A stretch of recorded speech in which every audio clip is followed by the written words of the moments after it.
Mesdames, Messieurs, bonsoir à tous. Le Premier ministre annonce 8 mesures capitales pour lutter contre la corruption au Burkina. Béon Luc Adolphe Thiaw était ce matin à l'autorité supérieure de contrôle de l'État pour encourager le personnel de cette institution. La route Ouagapo, frontière du Ghana, inaugurée au grand bonheur des populations, les travaux de la Nationale 5 ont coûté plus de 65 milliards de francs CFA. Le chef d'état-major des armées dans le Sahel, le général Traoré, est allé encourager les troupes qui sécurisent la frontière et échanger avec les réfugiés maliens. L'autorité supérieure de contrôle de l'État a reçu ce matin une note de marque. Le Premier ministre Béon Luc Adolphe Thiaw est allé encourager le personnel et pas seulement. Le chef du gouvernement a souhaité à l'occasion plus de rigueur dans la production des rapports sur la gouvernance. Une visite également marquée par des prises de position tranchées contre la corruption. Jacques Lamissa Tarpaga. La lutte contre la délinquance économique figure en bonne place dans l'agenda du Premier ministre. Et cette visite de Luc Adolphe Thiaw à l'autorité supérieure de contrôle d'État a pour objet d'encourager les contrôleurs, mais aussi de les assurer du soutien du gouvernement. Le chef du gouvernement a également pris des engagements pour assurer une meilleure gouvernance dans la gestion des affaires. Un tour d'horizon de votre rapport 2011 laisse apparaître que malgré les dispositions prises, les efforts engagés, la lutte contre la malgouvernance et la corruption doit s'intensifier et requiert de la part des pouvoirs publics que nous sommes un engagement ferme et soutenu. C'est pourquoi je voudrais réaffirmer ici ma détermination et mon engagement à traquer les délinquants, les fossoyeurs de notre économie. Monsieur le contrôleur général d'État, je puis vous assurer que les auteurs des malversations avérées seront traduits devant les juridictions compétentes et punis conformément à la loi dans toute sa rigueur. D'ailleurs, je vous engage d'ores et déjà à prendre toutes les dispositions utiles à cet effet. Un passage dans les bureaux de l'ASE a permis au Premier ministre de se rendre compte des conditions de travail du personnel. Au cours des échanges, Luc Adolphe Thiaw a invité les contrôleurs à plus de rigueur dans le travail afin de parvenir à des résultats qui rétablissent la confiance entre les populations et les dirigeants. La visite du Premier ministre à l'ASE a aussi permis des échanges avec la presse autour des rapports 2011 de l'autorité de contrôle de l'État. Pour une mise en œuvre des recommandations, Béon Luc Adolphe Thiaw a annoncé des mesures chocs. Ces propos sont recueillis par Jacques Lamissa Tarpaga. Il s'agit de 8 décisions majeures que je vous appelle à vérifier et à nous interpeller si ces décisions ne sont pas mises en œuvre. Alors, premièrement, il y a des mesures administratives qui vont être prises. L'autorité supérieure du contrôle de l'État me fournira dans un délai de 10 jours la liste des personnes identifiées dans tous ces rapports comme responsables de fautes lourdes de gestion ou de détournement de deniers publics. Ces listes seront transmises immédiatement au ministre et président d'institutions dont elles relèvent en vue de l'élaboration d'un rapport sur chacune des personnes concernées à soumettre au Conseil des ministres dans un délai de 15 jours suivant la réception des listes. Ces rapports seront examinés en Conseil des ministres pour la prise de sanctions appropriées au plus tard dans le mois d'octobre de cette année. Deuxièmement, toutes les structures qui n'ont pas encore donné suite aux recommandations et aux diverses requêtes de l'autorité supérieure du contrôle de l'État, contenues dans son rapport 2011, sont mises en demeure d'y apporter la suite requise dans un délai de 15 jours ferme, pour compter d'aujourd'hui. Troisièmement, j'ai transmis à l'autorité supérieure du contrôle de l'État les 2 rapports des commissions parlementaires pour approfondir les contrôles et me soumettre ces recommandations appropriées dans les meilleurs délais. Quatrièmement, j'ai déjà instruit le gouvernement, en relation avec l'autorité supérieure de contrôle de l'État, d'intensifier une vaste campagne de sensibilisation sur la gouvernance en cours. Cinquièmement, dans les tout prochains jours, je signerai une lettre circulaire à tous les membres du gouvernement pour exiger un suivi permanent de tous les actes de gestion courante susceptibles d'engendrer ou de favoriser la malgouvernance en général, la mauvaise gestion, la fraude et la corruption en particulier. Sixièmement, un séminaire gouvernemental sera organisé courant octobre 2012 sur la problématique de la gouvernance. Septièmement, je veillerai personnellement à la tenue effective d'assises nationales sur la corruption avant la fin de l'année 2012, dont les recommandations fortes nous permettront des avancées décisives dans la lutte contre ce phénomène. Huitièmement, dans cette dynamique, et sans vouloir interférer dans le fonctionnement de la justice, je souhaite que les acteurs du monde judiciaire prennent les dispositions pour diligenter le traitement de tous les dossiers de mauvaise gestion des données publiques identifiés et transmis par tous les corps de contrôle de l'État à la date d'aujourd'hui. Il n'y a pas que l'ACE qui rende compte régulièrement de la situation de gestion dans l'administration. La Cour des comptes produit aussi des rapports importants sur la gestion et le contrôle du budget. Le Centre d'information, de formation et d'études sur le budget lance un plaidoyer afin que ces documents soient disponibles et accessibles. Yolande Lompo. Disponibiliser et rendre accessibles les rapports de la Cour des comptes et de l'Assemblée nationale, c'est l'un des objectifs du Centre d'information, de formation et d'études sur le budget qui, depuis le premier semestre de cette année 2012, organise un plaidoyer sur sa mise en œuvre. Et en convient les hommes de médias à cette conférence de presse, il est question de présenter les types de rapports produits, mais qui ne sont pas accessibles aux citoyens. Au niveau de la Cour des comptes, il y a deux rapports qui ne sont pas produits, c'est lesquels? Le rapport d'ensemble prévu pour être produit tous les 2 ans sur l'activité, la gestion et les résultats des entreprises contrôlées par la Cour. Il y a un autre rapport, c'est le rapport particulier, qui doit être produit par la Cour, mais sur saisine du président de la République. Pour ce qui concerne l'Assemblée nationale, nous avons 4 types de rapports. Le rapport sur le projet de la loi de finances de l'année. Il y a le rapport sur le projet de loi de règlement. Il y a le compte administratif de l'année. Le compte administratif de l'Assemblée nationale. Et enfin, vous avez le rapport sur les commissions d'enquête. Plusieurs facteurs entravent l'accessibilité et la disponibilité de tous ces rapports, au nombre desquels l'insuffisance des moyens humains et financiers au niveau de la Cour des comptes.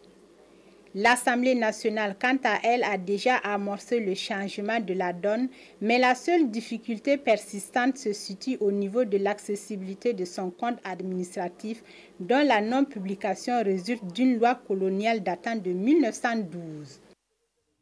Signature aujourd'hui de convention entre le Burkina Faso et la République fédérale d'Allemagne. Ce sont 2 contrats de financement relatifs à un appui budgétaire général d'un montant de plus de 8 milliards de francs CFA. Cette convention vient en appui à la mise en œuvre de la stratégie de croissance accélérée et de développement durable SCAD. Reportage Boukari Ouedraogo.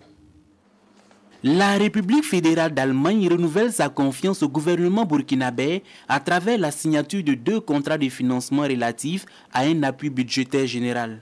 L'appui budgétaire général, c'est un instrument que la République fédérale utilise de manière très rare, très restrictive.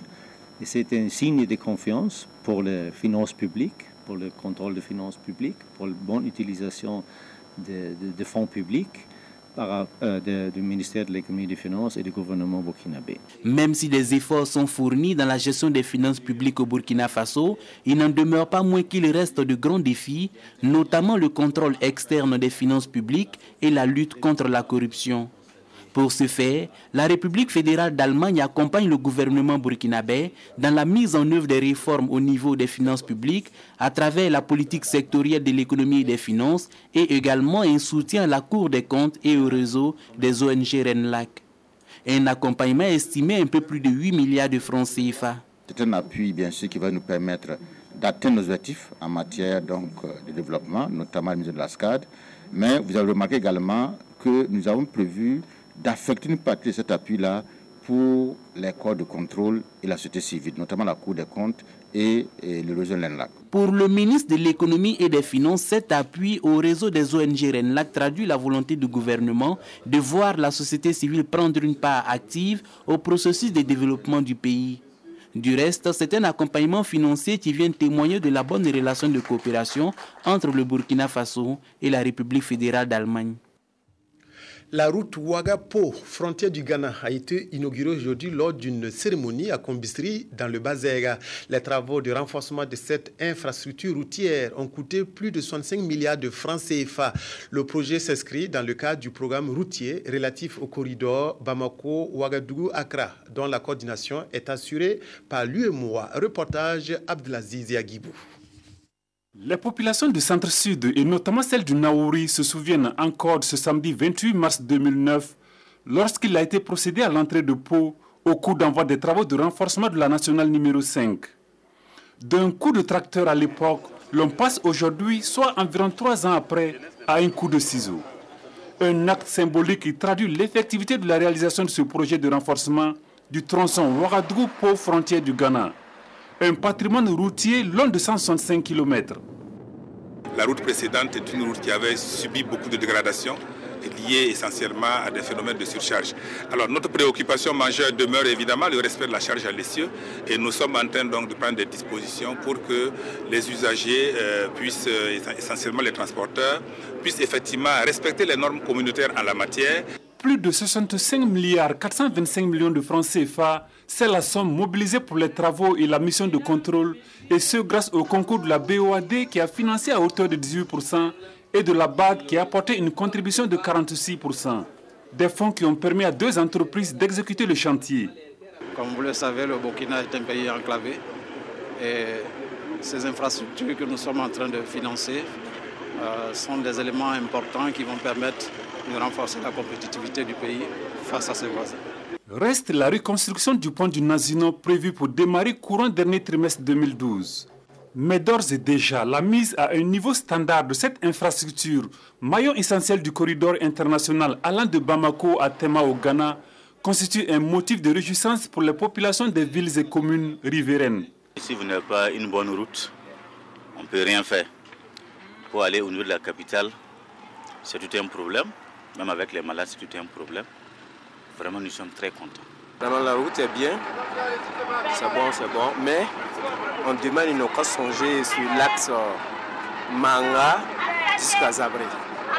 C'est cette route qui nous fatigue. Et le gouverneur du centre-sud d'appeler de tous ses voeux les partenaires à un investissement pour le renforcement de cette route nationale 29 reliant Manga à Zabré qui pourrait servir de voie d'accès à Bagrépol. Autre préoccupation qui n'est pas passée sous silence, le bitumage de la route qui désenclavera du même coup les communes de Diaro, Pau, Tiebele, Ziou et Zeko en les reliant à la République sœur du Ghana. La réflexion se poursuit autour de la fluidité et la sécurité routière au Burkina et en Afrique de l'Ouest. Une rencontre sur la gouvernance routière dans la sous-région et qui permet le lancement du guide du conducteur routier se tient à Ouagadougou. L'objectif est de rendre la route plus sûre pour les échanges entre les pays. Sié Sylvestre Da. 2 documents sont au centre des échanges de cette rencontre des professionnels du transport et de la logistique au Burkina Faso et en Afrique de l'Ouest. Le premier, c'est le 18e rapport trimestriel sur la gouvernance routière développée conjointement par l'UEMOA et l'USAID. En 2 sections, le livre présente des informations sur les postes et les temps de contrôle, ainsi que les pots de vin. Des données recueillies du 1er octobre au 31 décembre 2011 sur les 6 corridors reliant les capitales des pays de l'Afrique de l'Ouest. Il s'agit d'une action d'abord de plaidoyer en direction donc, de tout ce qui est des opérateurs de la chaîne de transport. Deuxièmement, il y a que ce rapport est dirigé aussi et remis aux autorités, aux plus hautes autorités de l'État pour leur permettre d'interpeller toutes les parties prenantes pour que chacun revienne donc dans les règles de la bonne gouvernance routière. Et enfin, bien sûr, il y a des mesures correctives qui sont au fur et à mesure prises. Le second document dont la rencontre a servi de cadre de lancement est un guide du conducteur routier national et étranger au Burkina. Un livret de 20 pages comportant des informations auxquelles un chauffeur doit pouvoir accéder à tout moment. Code de la route, procédure à suivre en cas d'accident, comportement à adopter en cas de tracasserie, numéro d'urgence. En somme, les principales règles appliquées par l'administration sur les routes du Burkina, ainsi que les droits et les devoirs des chauffeurs.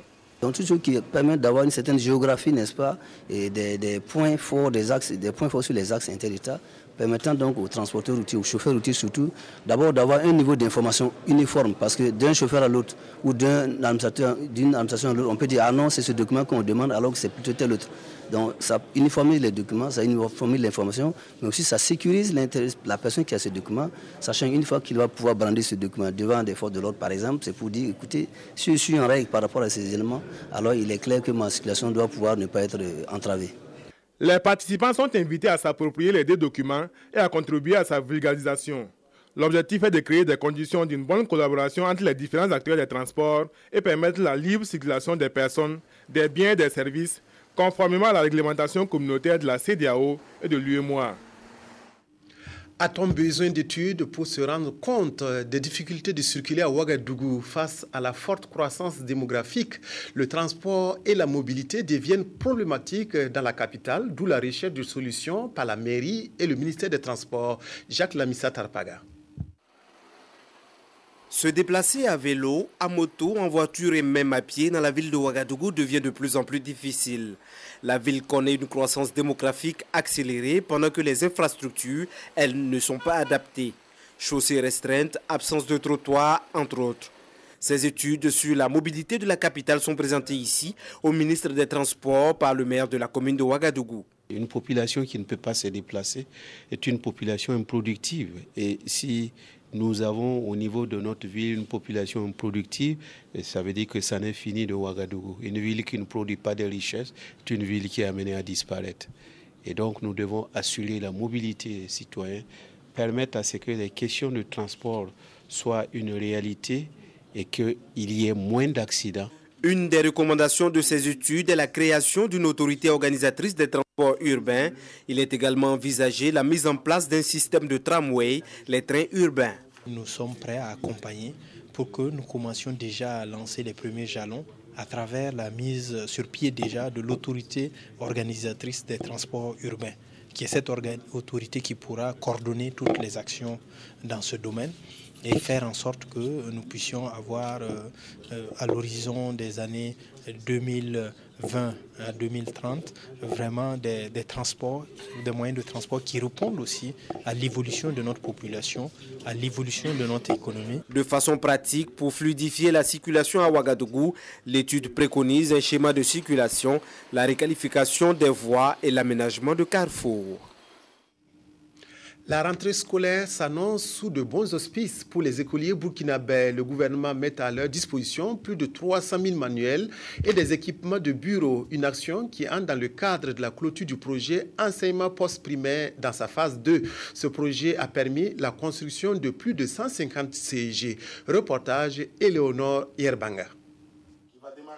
La deuxième phase du projet enseignement post-primaire marque sa fin avec cette remise de manuels et d'équipements. Une phase qui a priorisé l'élargissement des services publics et privés à travers la construction de lycées et collèges d'enseignement général, l'amélioration de la qualité de l'enseignement et le développement de l'enseignement technique et professionnel. Le projet pour cette phase a coûté 825 millions de francs CFA avec l'appui du Royaume des Pays-Bas et de la Banque mondiale. L'enseignement post-primaire est très important pour le développement de ces pays. Nous sommes en discussion permanente avec le gouvernement de comment on peut continuer à le faire. La capitale humaine est primordiale pour la croissance économique. Le matériel composé de livres, de CD-ROM, de guides pédagogiques et d'équipements complémentaires d'ateliers pour 9 filières au profit du lycée technique national El Hadj Sangoulé Lamizana et du lycée technique régional du centre marque la volonté du gouvernement burkinabé à aller au bout du projet. Dans la mesure où le gouvernement s'engage à assurer un système éducatif plus performant, je pense qu'il est tout à fait normal que nous puissions envisager sereinement une autre phase de un autre projet de ce genre qui puisse permettre de consolider l'acquis et d'aller de l'avant. De tels projets viendraient d'abord à consolider en tout cas ce qui est fait au niveau de l'enseignement secondaire et général et aussi technique, et aussi pourquoi pas de voir comment on peut aussi permettre d'élargir un peu les bases de réception du côté de l'enseignement supérieur. Le représentant Afrique de Hachette Livre, également partenaire du projet, a remis 5 ordinateurs de bureau au ministère de l'enseignement secondaire et supérieur pour marquer sa détermination à accompagner le gouvernement burkinabé dans sa quête d'un système éducatif plus performant. La rentrée se prépare activement également du côté du ministère de la fonction publique, du travail et de la sécurité sociale. Ainsi, Sungalo Apollinaire Ouattara a rencontré hier les directeurs des écoles de formation professionnelle de l'État et les directeurs des ressources humaines. La situation des avancements 2010 et 2011, les dossiers d'engagement et d'intégration des nouveaux fonctionnaires et l'harmonisation de la rentrée ont été, entre autres, évoqués. Adama Koulibaly, reportage. Au cours de cette rencontre entre le ministre en charge de la fonction publique et les directeurs généraux des écoles professionnelles de l'État et les directeurs des ressources humaines des ministères et institutions, il a été question des avancements 2011, 2010 et antérieurs des fonctionnaires. Selon la directrice de la SOL, à la date du 31 août, près de 48 000 fonctionnaires ont bénéficié des incidences financières dues à leur avancement. Pour le ministre, l'objectif est d'apurer tous ces cas au 31 décembre 2012. Les dossiers d'intégration et d'engagement des nouveaux fonctionnaires étaient également à l'ordre du jour. Le ministre a souhaité que les recrues de l'État puissent rejoindre le plus tôt possible leur poste d'affectation avec les mesures nécessaires après leur formation. Vous savez que chaque année, la fonction publique reçoit plus de 8 000 nouveaux fonctionnaires. Il faut donc prendre des actes pour intégrer ces fonctionnaires. Mais ces actes, la prise de ces actes ne se fait pas de façon automatique. Il y a une procédure, il faut constituer les dossiers et ces dossiers qui sont constitués donc par les intéressés sont examinés tout de même par les agents du ministère de la fonction publique. Il faut faire en sorte que ce soit les intéressés qui soient vraiment retenus parce qu'il y a des cas de doublons qui peuvent se poser, il y a des cas de substitution, donc nous prenons le temps nécessaire pour traiter ces dossiers. Pour ce qui est de la rentrée dans toutes ces écoles, elle est prévue entre le 5 et le 12 novembre pour les premières années, afin d'éviter les multiples inscriptions et ainsi permettre d'appeler les candidats des listes d'attente. Le Forum national des femmes se tient cette année à Ouagadougou et son point culminant sera la rencontre entre les femmes et le président du Faso. Avant ce rendez-vous, devenu incontournable, les délégués des 13 régions planchent autour des actions à mener pour l'éradication des inégalités entre les sexes. Reportage Yolande Lompo.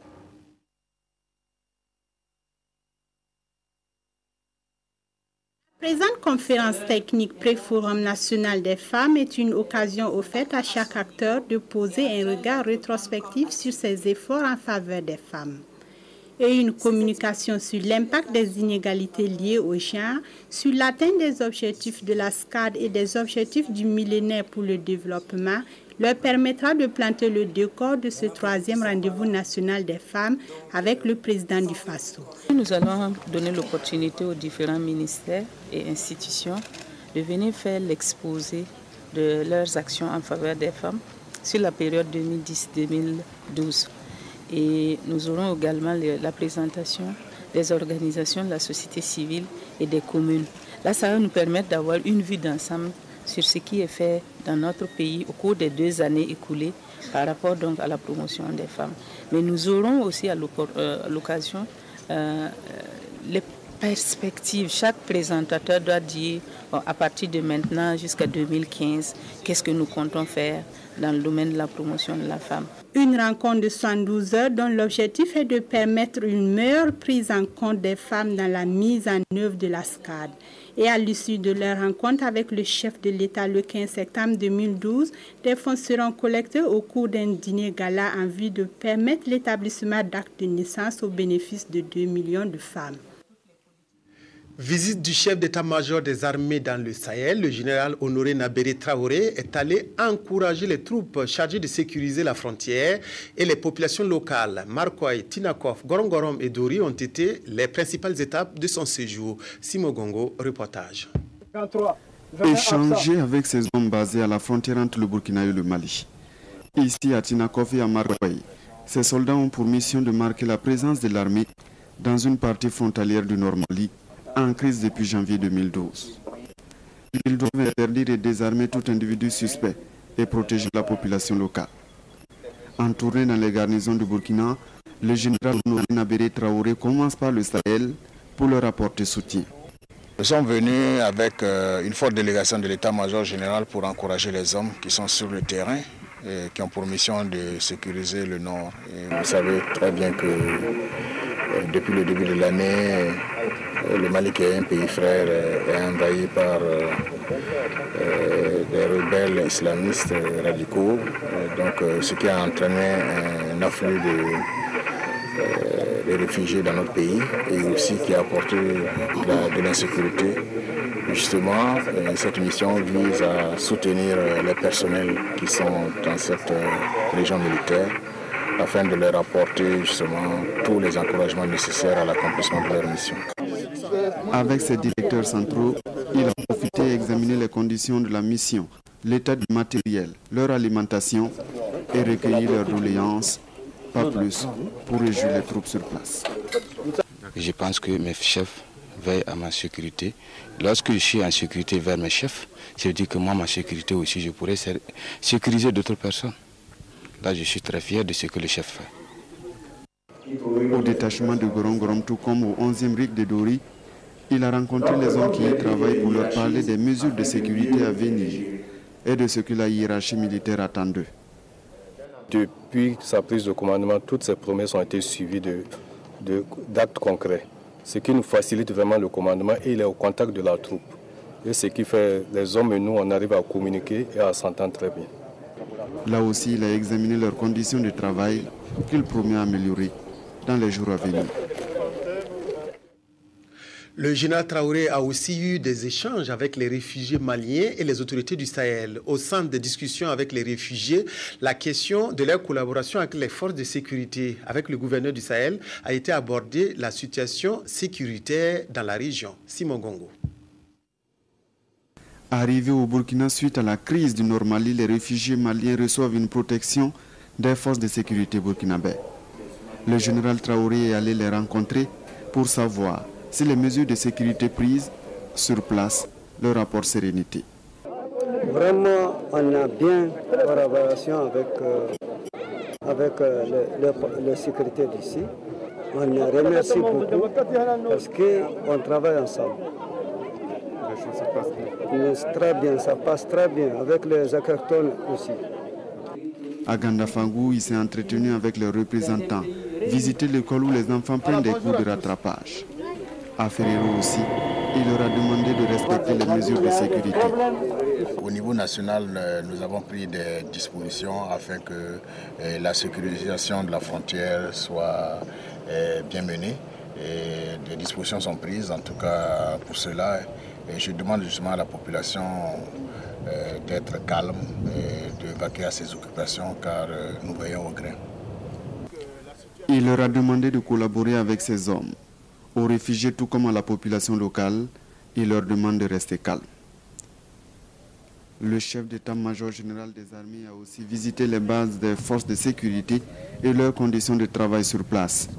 À Dori, il a rencontré le gouverneur du Sahel avec qui il a fait le point de la situation sécuritaire et les projets de l'armée dans la région, comme le camp moderne de 45 hectares à construire ici, à Gorom Gorom. La 4e promotion de l'École nationale de sous-officiers d'active a reçu hier ses galons pour marquer la fin de 2 années de formation. Composée de 38 garçons et 5 filles, cette promotion a pris pour nom de baptême Renaissance. Frédéric Etienne Bassenga. Au pas cadencé avec les armes à la main, la 4e promotion de l'École nationale de sous-officiers d'active avance avec assurance pour recevoir leur nom de baptême. Monsieur le général de brigade, chef d'état-major général des armées, quel nom donnez-vous à cette promotion?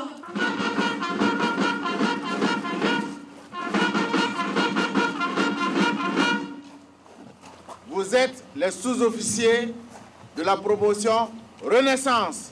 Renaissance pour dire que ces 38 garçons et 5 filles doivent être des modèles tant par leur savoir-faire que par leur savoir-être.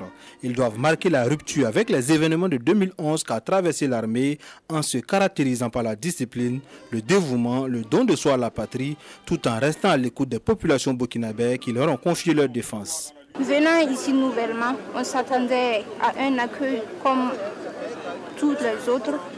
Et nous avons été accueillis comme il se doit par nos cadres. Et puis, il se trouvait qu'on avait des anciens sur le terrain. L'accueil était vraiment chaleureux. Je suis prête à servir. C'est ce pourquoi je me suis engagée dans les forces armées nationales. Il a donc fallu 2 années pour inculquer à ses désormais sergents le courage, l'esprit de sacrifice et bien d'autres vertus symbolisant un bon militaire. Venons-en maintenant à la politique. Une coalition de 17 partis et formations politiques persiste et signe. La coalition réclame une prorogation de l'enrôlement biométrique, condition sine qua non pour réussir les prochains scrutins. Une lettre a été adressée dans ce sens au président du Faso. Ses initiateurs ont rencontré hier la presse pour en parler. Nyarki Teda. Ils sont 17 partis et formations politiques à prendre rendez-vous avec la presse jeudi matin à Ouagadougou. L'enjeu de cette rencontre, attirer l'attention de l'opinion nationale et internationale sur la nécessité de proroger l'enrôlement biométrique. Nous avons donc demandé au chef de l'État dans la lettre qui lui a été adressée le 10 septembre de regarder et d'autoriser la reprise de l'enrôlement pour garantir à notre pays une situation post-électorale de paix, de fraternité et de stabilité. Ablassé Ouedraogo et ses camarades estiment que les 4 426 051 Burkinabés enrôlés sont insuffisants pour aller aux élections. La période choisie pour l'enrôlement qui a coïncidé avec la saison des pluies, l'insuffisance dans la campagne d'information et de communication et la non-maîtrise de la technologie utilisée pour l'enrôlement biométrique ont été les obstacles majeurs qui ont pesé sur l'opération. Pour ce faire, les partis signataires de la lettre au président du Faso ont leurs propositions.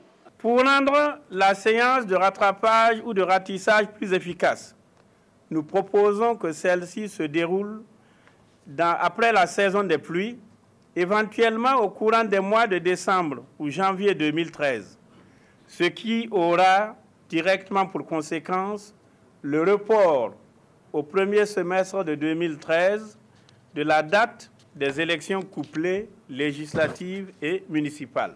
Quant à leur participation aux élections, les partis et formations politiques auteurs de la requête assurent qu'ils iront bel et bien aux élections, quelle que soit l'issue réservée à leur requête. Du reste, ils ont critiqué la question des circonscriptions électorales qui oblige un parti politique à la conquête d'une commune de présenter des candidats dans tous les secteurs et villages. À défaut, toutes ces listes seront annulées. Lancement hier à Ouagadougou d'une campagne de sensibilisation sur l'hygiène publique. L'initiative est du programme conjoint de renforcement de la sécurité urbaine. L'opération dure un mois et devrait aboutir à des changements de comportement pour un cadre de vie sain. Reportage Claudine Bikaba. Sensibiliser 2000 ménages dans la ville de Ouagadougou sur les bonnes pratiques en matière d'hygiène et de salubrité. C'est l'objectif que s'est fixé le programme conjoint de renforcement de la sécurité urbaine. C'est une masse critique sur laquelle nous allons faire beaucoup d'efforts d'explication et de conscientisation en estimant qu'à partir de cette masse critique, nous allons pouvoir avoir des résultats qui vont se déteindre sur le reste de la population. Cette opération sera réalisée par 20 agents de la police municipale préalablement formés. Il y a des secteurs qui ont été identifiés qui vont recevoir la visite de nos agents. Et il y a 20 personnes qui ont été formées. On a fait une mise à niveau hier. Et ces agents vont sortir, aller de maison en maison pour pouvoir sensibiliser. Lorsqu'ils vont prendre un 6 mètres, ils vont finir avec toutes les maisons qui sont dans ces 6 mètres. Au bout, nous allons retenir des personnes ressources au niveau du 6 mètres pour en faire des pères éducateurs. Et donc ce sont ces gens qui pourront nous aider à garder les lieux propres. Un mois durant, ces agents de la police vont échanger avec les populations riveraines afin d'induire un changement de comportement en matière d'hygiène publique pour rendre agréable le cadre de vie des populations urbaines. La 3G, la troisième génération de téléphonie, fait déjà partie de notre quotidien. Reste maintenant à pouvoir bénéficier de ses avantages. Le cabinet Défis et Stratégies vient au secours des consommateurs en organisant un atelier. Au bout de la rencontre, il s'agit d'offrir aux participants et opérateurs de téléphonie une large compréhension de la 3G. Salinana. 3 experts venus de la Côte d'Ivoire pour partager leurs expériences et échanger avec les opérateurs burkinabés sur les enjeux de la téléphonie mobile 3e génération appelée 3G. À travers le cabinet défis et stratégie Burkina, les participants à cette rencontre vont se familiariser et mieux cerner les aspects techniques, économiques et juridiques de la 3G, ainsi que les mesures d'accompagnement des opérateurs. C'est maintenant que le Burkina va mettre en œuvre, va octroyer les licences 3G aux opérateurs. Ça va leur permettre donc de déployer de nouveaux services, comme on le dit. Désormais, il y aura le mobile, l'Internet sur les terminaux, donc sur les portables. Pour les opérateurs, c'est un gain. Pour l'État même, c'est un gain, parce qu'en donnant des licences, vous comprenez avec moi qu'ils vont engager de l'argent. Donc pour l'État, c'est de l'argent aussi. Et pour la population, c'est de nouveaux services qui vont désormais bénéficier. On va simplement montrer le modèle ivoirien du passage de la 2G à la 3G. Comment ça s'est fait sur le plan juridique, donc la transposition des tests. Comment ça s'est fait au niveau technologique avec les opérateurs. Comment est-ce qu'ils ont mis leur cœur de système à jour par rapport au 3G, qu'est-ce qui a été déployé. À la différence du réseau GSM, le système de communication global, la 3G permet à ses utilisateurs de surfer en haut débit sur le web, mais surtout de pouvoir regarder la télévision et des vidéos avec son téléphone